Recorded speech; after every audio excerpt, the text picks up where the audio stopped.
Assalamualaikum warahmatullahi wabarakatuh. Waalaikumsalam warahmatullahi wabarakatuh.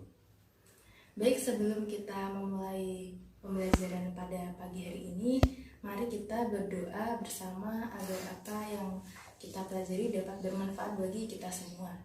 Silakan ketua kelas bisa menyiapkan. Duduk siap, berdoa mulai. Selesai. Beri salam. Selamat pagi, Bu. Selamat pagi, anak-anak. Bagaimana kabar kalian hari ini? Sehat. Alhamdulillah. Semoga kita semua selalu diberikan kesehatan oleh Allah Subhanahu wa Ta'ala. Amin.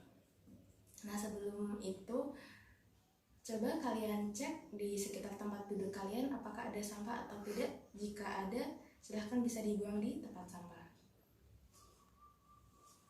Tidak ada, Bu. Baik, berarti kondisi kelas sudah bersih ya. Sudah. Jadi kita bisa memulainya. Tapi sebelum memulai pembelajaran, Ibu akan melakukan absensi terlebih dahulu.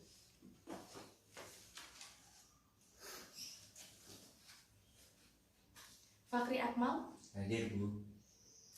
Azam Torik. Sedang ikut kemah bakti, Bu. Ya, berarti hari ini yang tidak masuk Azam Torik ya. Iya. Baik, kalau begitu pelajaran hari ini bisa kita mulai. Nah, sebelum kita masuk ke materi pembelajaran, Ibu akan menyampaikan tujuan pembelajaran yang harus kalian capai. Yang pertama itu ada siswa mampu untuk menentukan transaksi akuntansi desa. Yang kedua ada siswa mampu melakukan pencatatan akuntansi desa.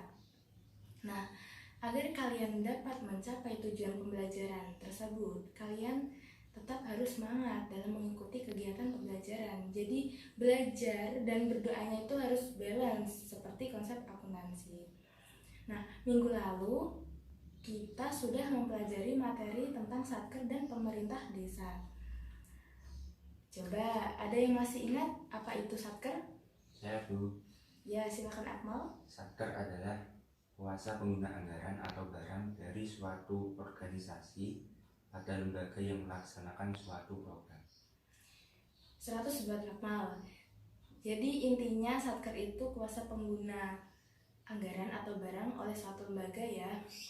Nah, berbicara soal akuntansi desa, coba sebutkan apa saja komponennya. 1. Pendapatan desa, belanja desa, pembiayaan desa. 100 buat Akmal. Nah, sekarang kita masuk saja ke materi ya. Materi yang akan kita pelajari itu nanti apa saja, Bu? Yang pertama itu ada materi tentang mekanisme pencairan dana. Yang kedua ada komponen keuangan desa seperti yang tadi sudah disebutkan oleh Akmal. Yang ketiga ada materi tentang metode pencatatan akuntansi desa. Dan yang keempat ada transaksi jurnal akuntansi desa. Langsung nanti pada saat Ibu menjelaskan, kalian bisa mencatat pertanyaan apabila kalian masih bingung materinya ya. Iya, Bu. Oke, langsung saja kita masuk ke materi yang pertama, yaitu tentang mekanisme pencairan dana. Jadi mekanisme pencairan dana ini terdiri dari 5 tahap. Tahap yang pertama itu ada perencanaan. Jadi pemerintah desa itu merencanakan rancangan APBDes. Yang kedua itu ada tahap pelaksanaan. Pelaksanaan ini merupakan implementasi dari penerimaan dan pengeluaran desa. Yang ketiga ada tahap penatausahaan. Jadi bendahara desa itu melakukan pencatatan dan laporan pertanggungjawaban atas LPJ keuangan desa. Yang keempat itu ada pelaporan. Jadi kepala desa melaporkan laporan realisasi kepada bupati. Dan yang kelima ada pertanggungjawaban. Jadi tiap akhir tahun itu kepala desa melakukan LPJ kepada bupati. Lanjut ke tentang komponen keuangan desa. Yang pertama itu ada pendapatan desa. Pendapatan desa itu apa, Bu? Pendapatan desa itu semua penerimaan melalui rekening desa. Yang kedua, belanja desa. Belanja desa itu merupakan semua pengeluaran dari rekening desa. Dan yang ketiga itu ada pembiayaan desa, yaitu semua penerimaan atau pengeluaran yang perlu dibayarkan kembali. Lanjut ke materi yang ketiga tentang metode pencatatan akuntansi desa. Terdiri dari dua metode, yakni metode double entry dan triple entry.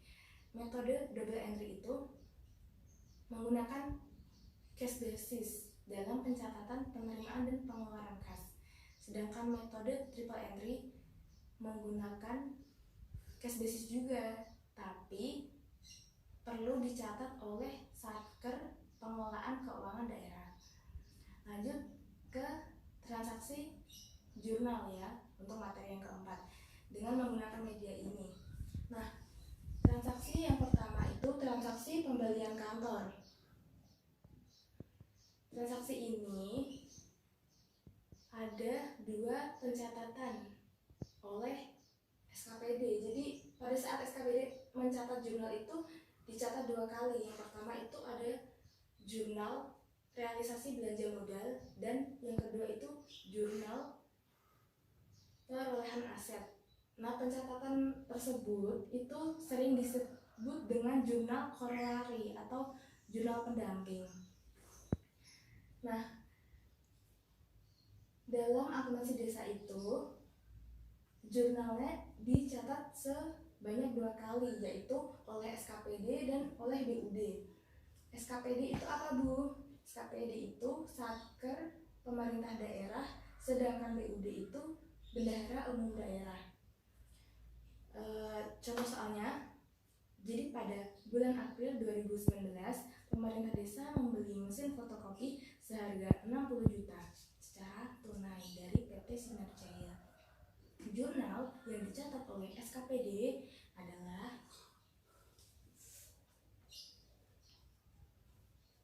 debit belanja modal, peralatan dan mesin sebesar 60 juta, kredit piutang dari BUD sebesar 60 juta. Ini kaitannya dengan pencatatan realisasi belanja modal. Yang kedua, pencatatan perolehan aset. Debit peralatan dan mesin sebesar 60 juta, kredit diinvestasikan dalam aset tetap sebesar 60 juta. Sedangkan pencatatan oleh BUD sendiri, debit belanja modal, peralatan dan mesin sebesar 60 juta, kredit kas di kas daerah sebesar 60 juta. Lanjut ke transaksi yang kedua tentang transaksi pemberian uang persediaan, di mana transaksi ini menganut sistem kas kecil, jadi pencatatannya melalui sistem dana tetap. Kas kecil ini digunakan untuk memenuhi keperluan sehari-hari perkantoran. Langsung saja ke contoh soalnya. Jadi pada bulan Mei 2019, pemerintah desa memberikan uang persediaan kepada bendahara desa sebesar 10 juta. Jurnal yang dicatat oleh SKPD yaitu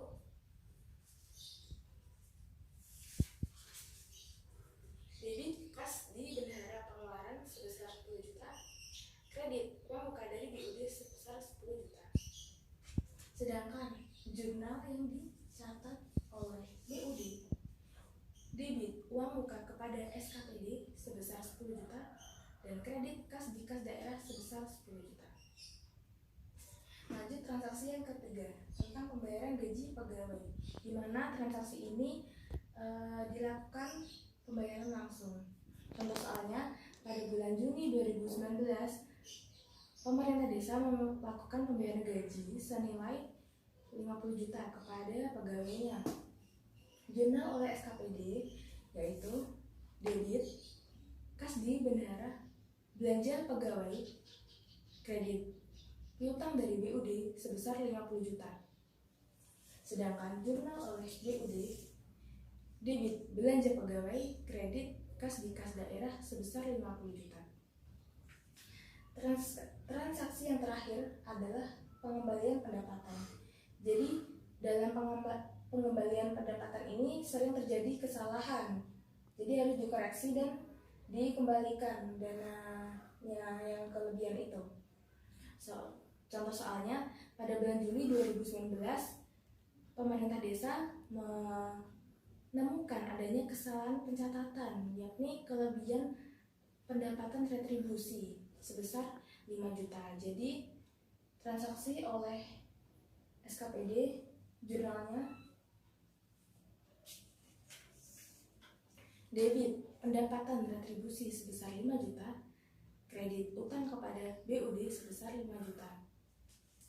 Sedangkan jurnal yang dicatat oleh BUD, debit pendapatan retribusi sebesar 5 juta, kredit kas di kas daerah sebesar 5 juta. Materi yang Ibu sampaikan cukup. Bagaimana? Apakah ada pertanyaan tentang materi hari ini? Bentuk-bentuk laporan pertanggungjawaban itu apa saja, Bu? Oke, pertanyaan yang bagus dari Akmal. Jadi bentuk-bentuk laporan pertanggungjawaban itu meliputi laporan realisasi, laporan catatan atas laporan keuangan, dan daftar program sektoral. Ada pertanyaan lagi? Tidak, Bu. Baik, kalau tidak ada pertanyaan, kita games ya melalui media ini. Jadi aturan mainnya nanti kalian mengambil soal, terserah mau soal dari transaksi yang mana. Nanti kalian baca soal itu. Nah, misal Akmal mengambil soal ini. Soal ini kan tentang transaksi pembelian alat kantor. Nah, berarti nanti Ibu akan memberikan kertas berwarna hijau ya, sesuai warna soalnya ini. Nah, dari kertas ini itu berisi jurnal. Nah, nanti kalian tentukan jurnal yang di sini itu termasuk jurnal yang dicatat oleh SKPD atau BUD. Nah, kalau misalnya ini dicatat oleh SKPD, dimasukkan ke kantong SKPD, kalau BUD dimasukkan ke kantong BUD. Sudah paham aturan mainnya ya? Paham, Bu. Baik, oke, silahkan langsung dimulai. Maju ke depan.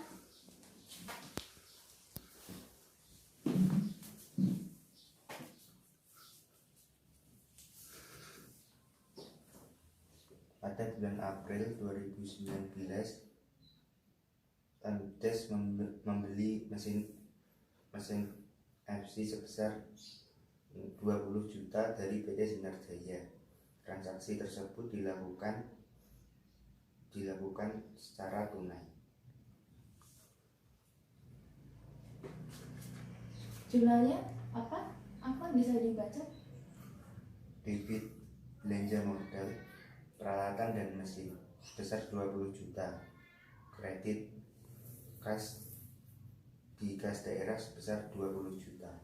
Itu termasuk SKPD atau BUD? Silahkan.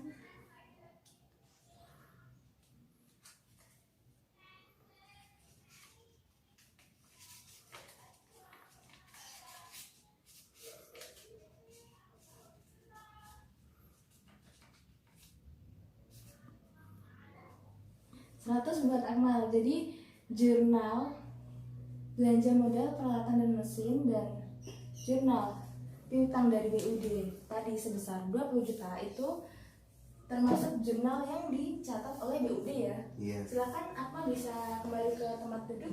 Ya,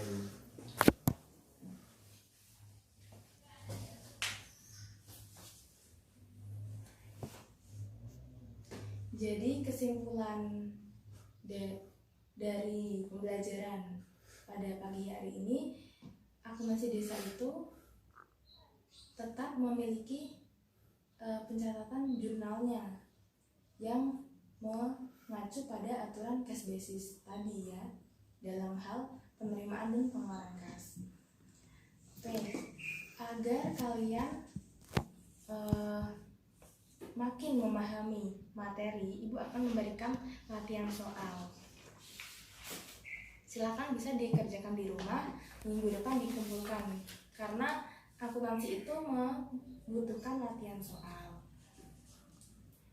Nah, untuk materi minggu depan kita akan membahas mengenai akuntansi surplus dan defisit. Silakan bisa dipelajari terlebih dahulu ya.